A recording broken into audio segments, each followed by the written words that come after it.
dear learners, welcome to week 2, lecture number 10 of foundational course, that is child's growth and development. And the lecture 10 is educational implications of physical development.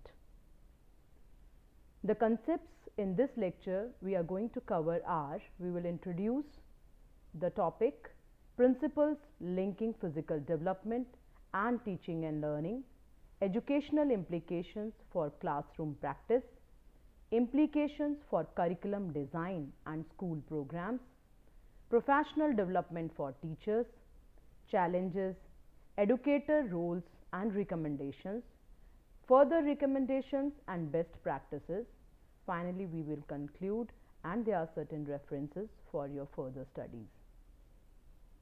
Hello learners, in our earlier lectures, we examined the meaning, nature and scope of physical development, traced physical growth from infancy through adolescence, reviewed motor development and coordination, and explored the factors affecting physical development.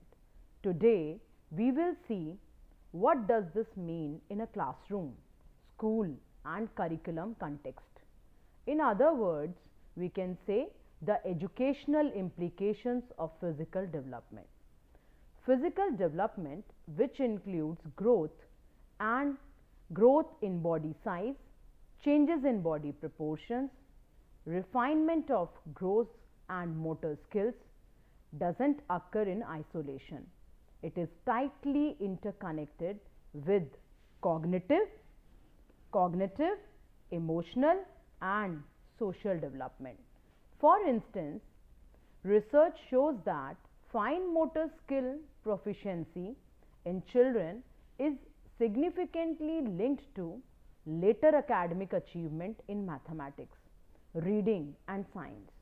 Laura's ETL 2020.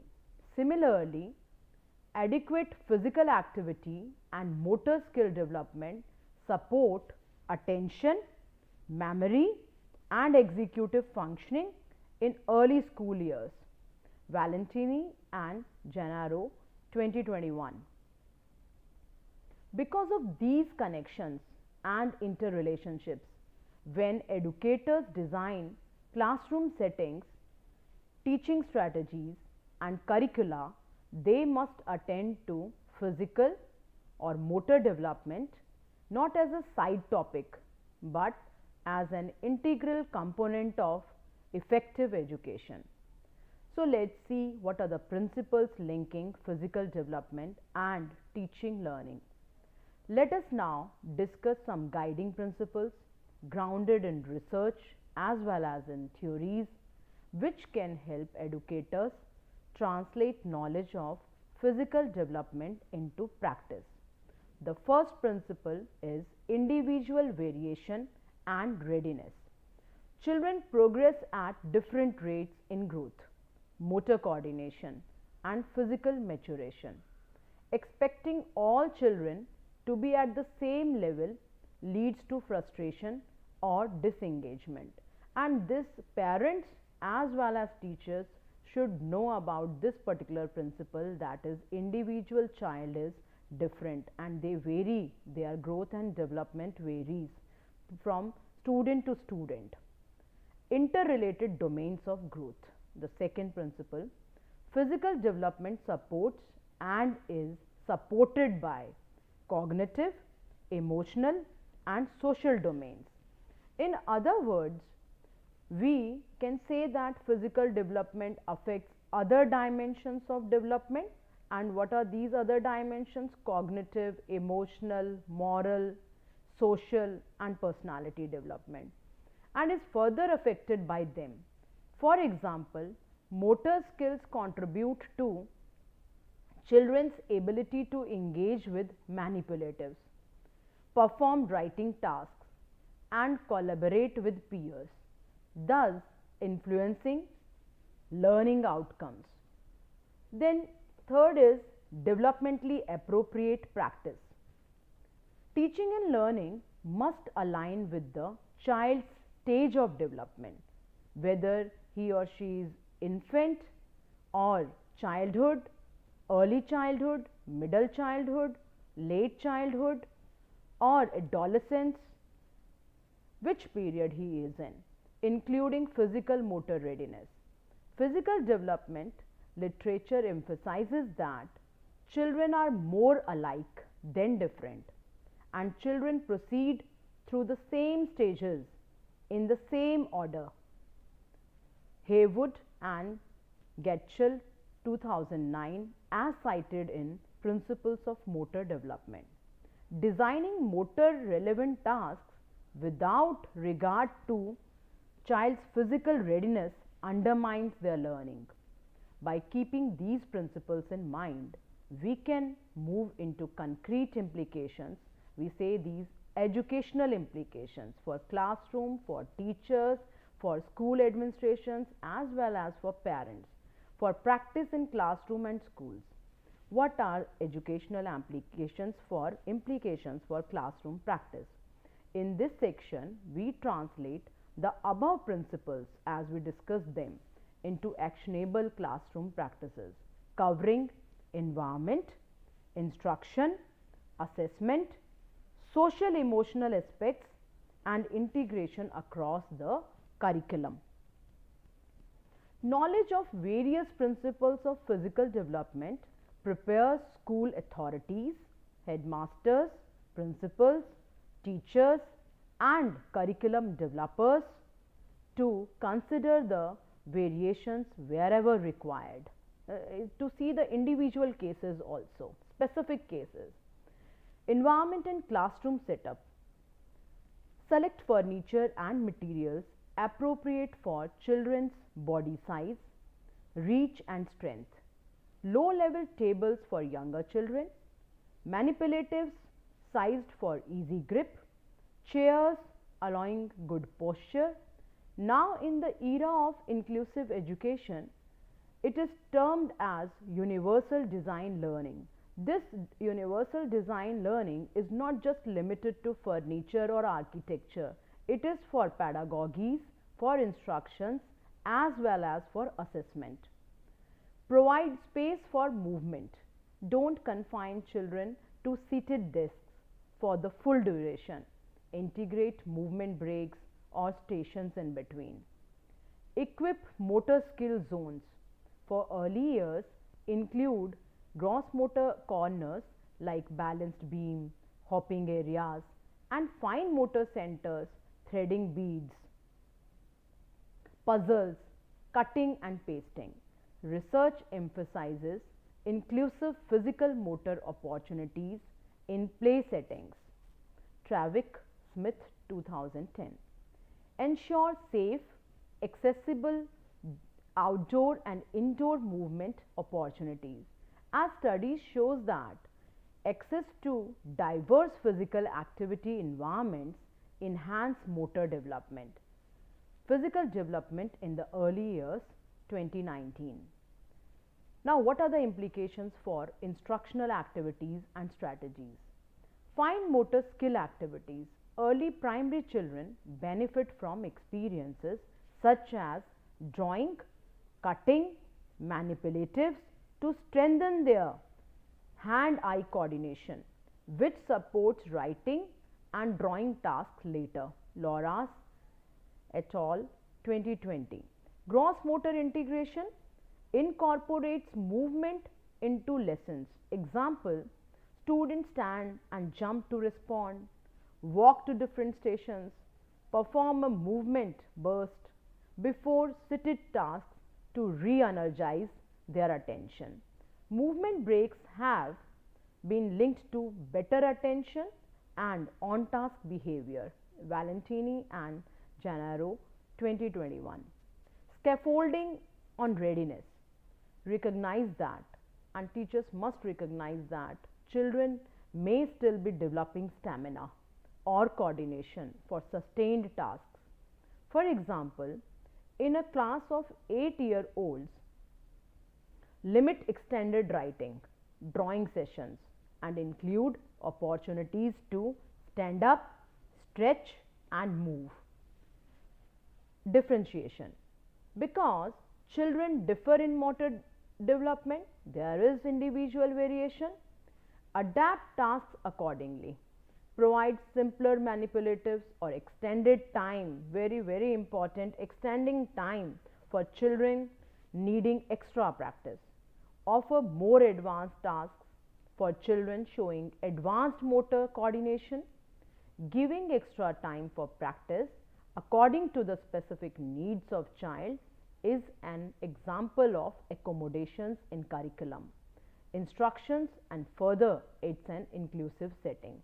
We talk about adaptations in curriculum as well as in assessment, and within these adaptations there are two things, one is accommodation and another is modification. So assessment and monitoring. Monitor not only academic skills but also children's physical motor development. Are children able to manipulate classroom materials easily? Do they get tired quickly? Do they avoid movement heavy tasks? As one article states, I quote, teachers are advised to have an idea of the norms of motor development to determine whether the child is progressing normally. Use observation checklists, fine motor handling, pencil grip, cutting, accuracy, gross motor involvement like running, hopping, balance, and classroom participation, moving between the tasks, handling apparatus. Very important, teacher need to observe and can mark the tick what can be done through the checklist. Communicate with parents and caregivers. If you notice motor delays, early intervention, occupational or physiotherapy will help and may prevent downstream academic or social issues. Review the progress. Review children's physical motor progress periodically from time to time, perhaps as part of a physical readiness for learning profile. What are the social and educational implications of physical development? Children who feel physically competent are more likely to participate, collaborate, and engage with peers, enhancing social learning and emotional well-being. On the other hand, children who struggle with motor tasks may withdraw or avoid certain activities, or they suffer lower self-esteem. It's very, very important कि how physical development is affecting the self-esteem or self-concept of the child, affecting classroom behavior and learning engagement. Implications of motor and physical development to education. Here, role of teacher is crucial. Having knowledge of how physical development is affecting self-esteem, keeping in mind such effects on self-esteem, confidence, social and emotional well-being of students. Teachers should design inclusive motor activities. They should celebrate incremental progress of the child, emphasize positive peer support. We say it in inclusive settings, peer tutoring, and reduce stigma around differing physical abilities. In fact, teachers should or schools should celebrate the diversities. Linking to curriculum areas.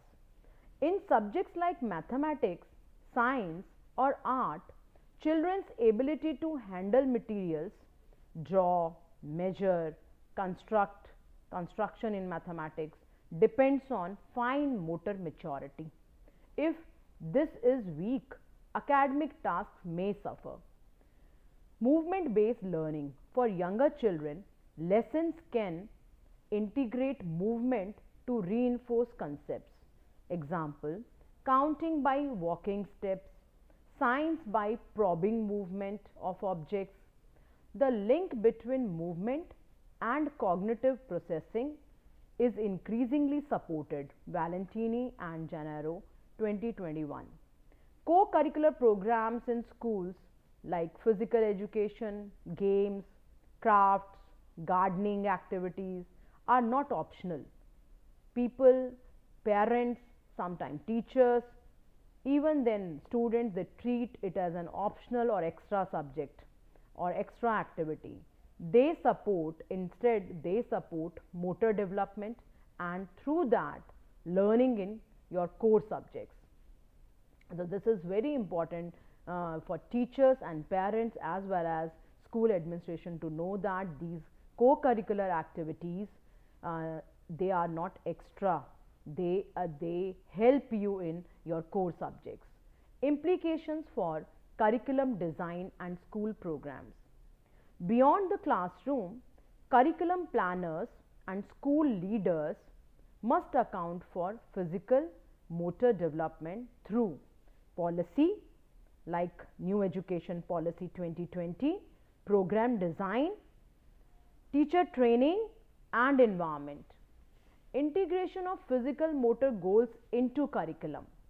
Rather than treating physical education as a separate or an optional paper, the curriculum should explicitly embed motor development goals across age levels and subjects. Meta-analysis shows that curriculum-based physical education significantly improves children's motor competence. This supports the idea that physical motor competence is foundational to learning readiness. Next is age appropriate and stage wise design. Very, very important. The curriculum should be designed age specific and stage specific. Curricula for different age groups, early childhood, middle childhood, adolescence, must recognize the physical readiness of children in those stages. As we have discussed in motor development, principles of motor and physical development for every age, infancy, childhood, adolescence. For example, the early years foundation stage in UK emphasizes physical development for 3 to 5-year-olds to support readiness for school. Physical development in the early years, 2019. Similarly, educational programs should avoid expecting primary students to undertake tasks which are meant for the older adolescents, whose physical maturity and awkward growth spurt phases differs. Means every child, at every stage, childhood, infancy, adolescence, child varies in these physical controls and motor controls. Seeing the significance of physical development for school aged children and to implement recommendations of NEP 2020, that is National Education Policy 2020, recently NCRT, National Council of Educational Research and Training, introduced new books named as Khel Yatra, Physical Education and Well-being, Physical Education and Well-being for grade 6th, 7th and 8th, Khel Yoga, Physical Education and Well-being for grade 5th, Health and Physical Education for class 9th and 10th. You can see these new books based on NEP 2020 recommendations. So these are curriculum framers, like NCRT framed curriculum for NCFSE 2023 for school education. Diverse and inclusive co-curricular programs. Curriculum design should include varied motor and movement opportunities, free play, structured sports, manual work like crafts and gardening. Nowadays we treat these manual works, crafts, gardening as extra subjects or extra activities.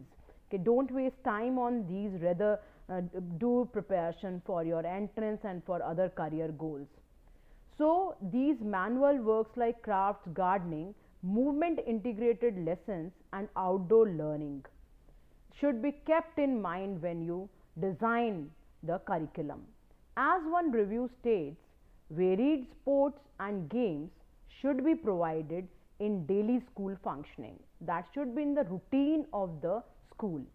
The plan of activities and crafts work or manual in school are very valuable activities for the optimum physical growth and motor development. Now, the implications for health, nutrition, and physical development support systems. Physical development is influenced by health, nutrition, sleep, and physical activity levels. Schools should incorporate regular health checkups, nutritional programs, movement breaks, and outdoor activity time. Early childhood development literature emphasizes that healthy early development helps children engage with educational experiences. ODPHP 2023. Schools and teachers should ensure that children have proper physical growth and development. They should provide for their continued growth in the school through useful activities and adapting its programs to individual variations. Keep in mind these individual variations and gaps. To ensure this, regular medical and health examinations should be conducted in a thorough manner.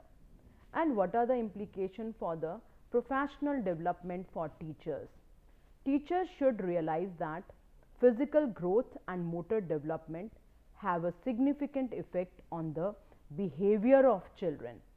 They should know there are individual differences in this area. It is a very important principle of growth and development, that is individual differences. So a professional teacher should know about the individual differences in child. These individual differences should be understood, respected, and provided for in terms of suitable programs. Every activity which is occurring in school should keep in mind the individual differences, whether co-curricular or curricular.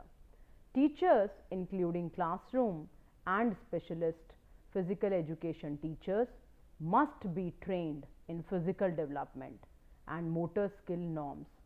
How to recognize delays or differences, how to identify these delays and differences, and how to scaffold and adapt accordingly, according to the specific needs of the students at every age. Without this awareness, physical development risks being neglected or misunderstood. Education Endowment Foundation 2023. Now let's see what are the challenges, educators' roles and recommendations. So let's now address practical issues, the challenges, the educators' roles and recommendations. So the recommendations are okay, but in the feasibility and when we are going to implement those recommendations, teachers, school administration, they face certain challenges. What are they? Time and curriculum pressure. Many schools focus heavily on academic subject outcomes, leaving limited time for movement, motor skill development, or structured physical activity. Individual differences.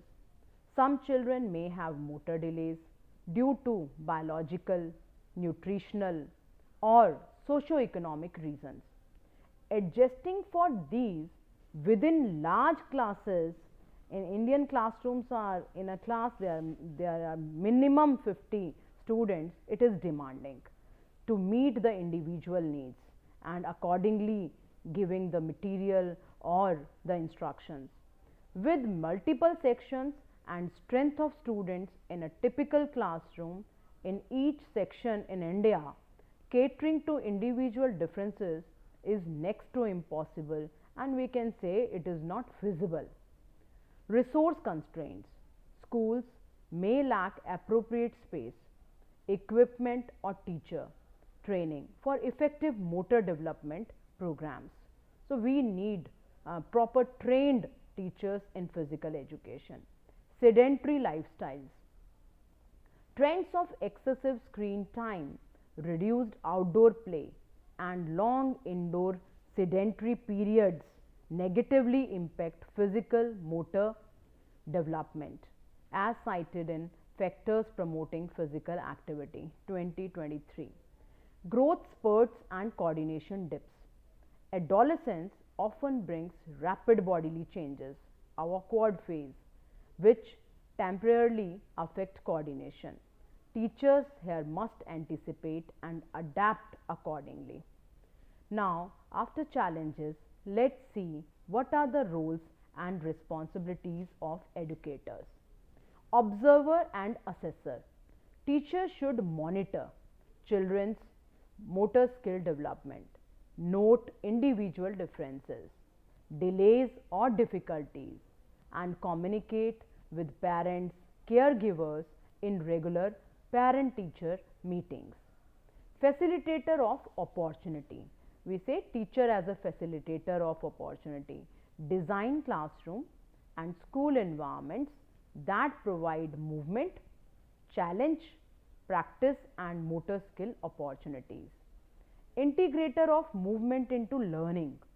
Use movement based teaching strategies, hands on tasks, active breaks in between the tasks, manipulatives, and differentiated tasks, especially useful for students with disabilities.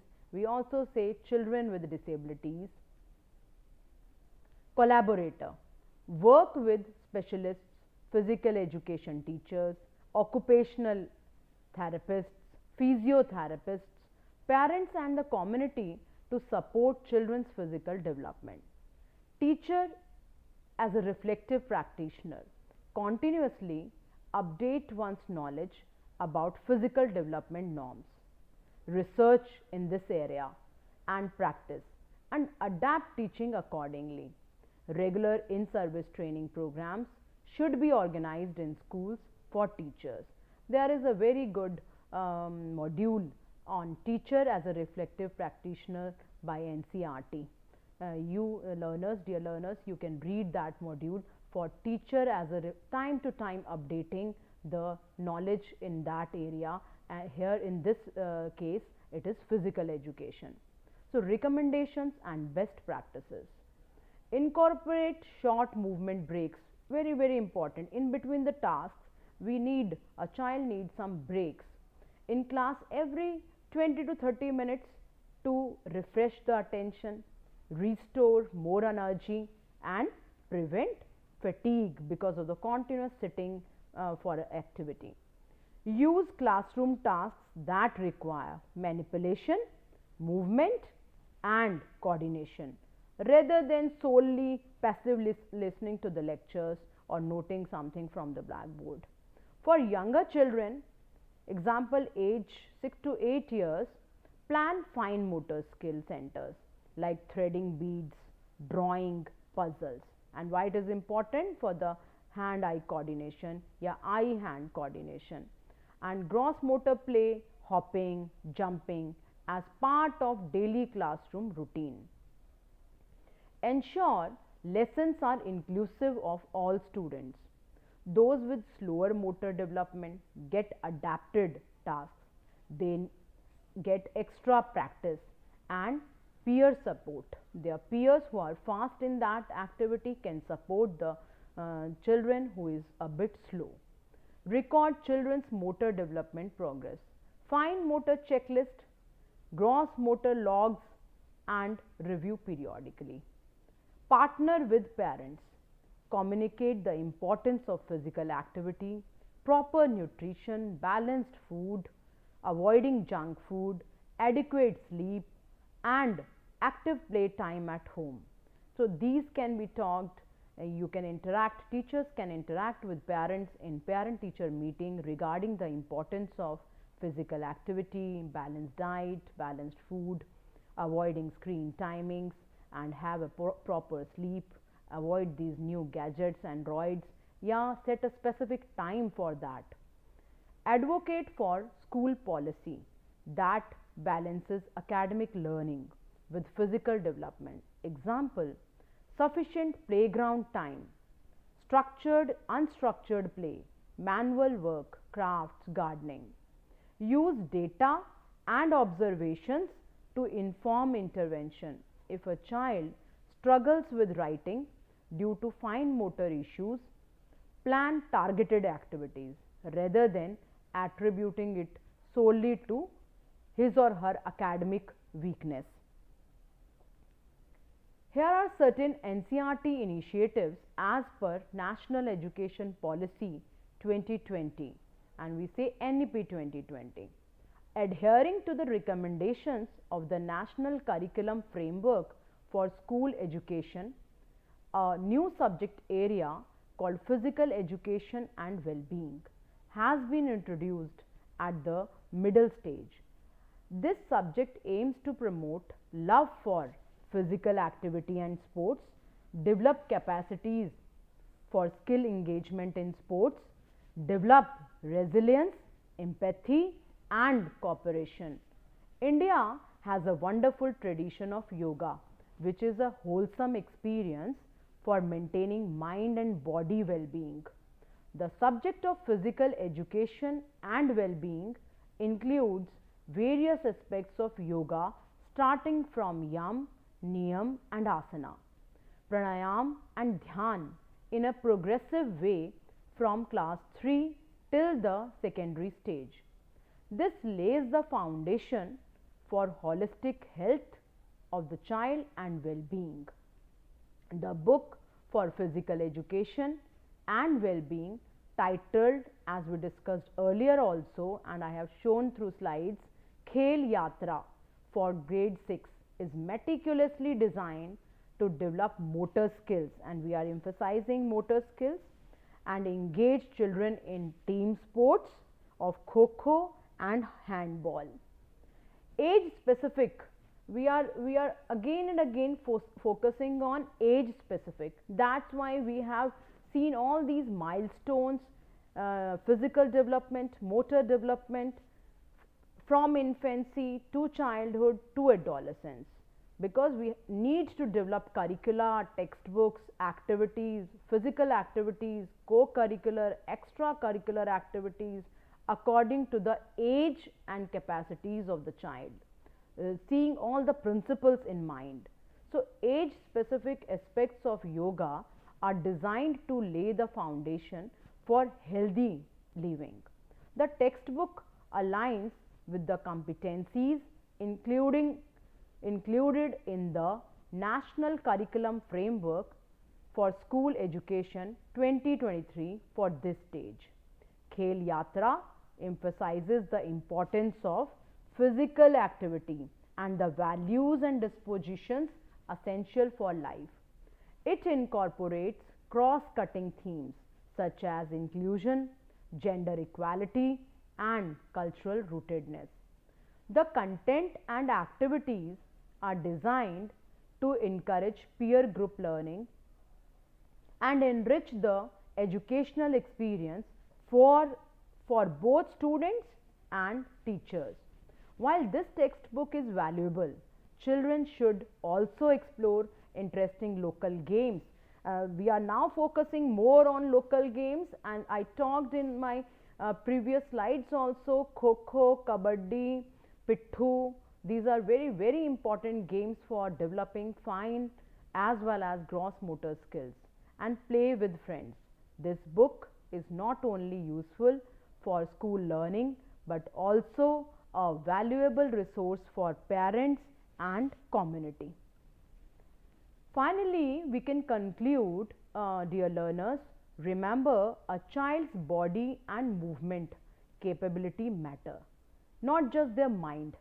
As future educators, school teachers or parents, school administrators, your role includes recognizing the physical dimensions of development and designing learning environments that honor that dimension. There are other dimensions also. However, in this week we have discussed principles of physical development, motor development, stages of motor development. So, designing of the curriculum, designing of the activities or the learning environments should keep in mind the physical dimension of the child. because it affects all other dimensions also. When you do, children are more likely to engage actively, access the instructions, manipulate the materials, collaborate with the peers, friends, and succeed academically as well as socially. So these are the references. You can consult these books and materials for your further studies. Happy learning. Thank you.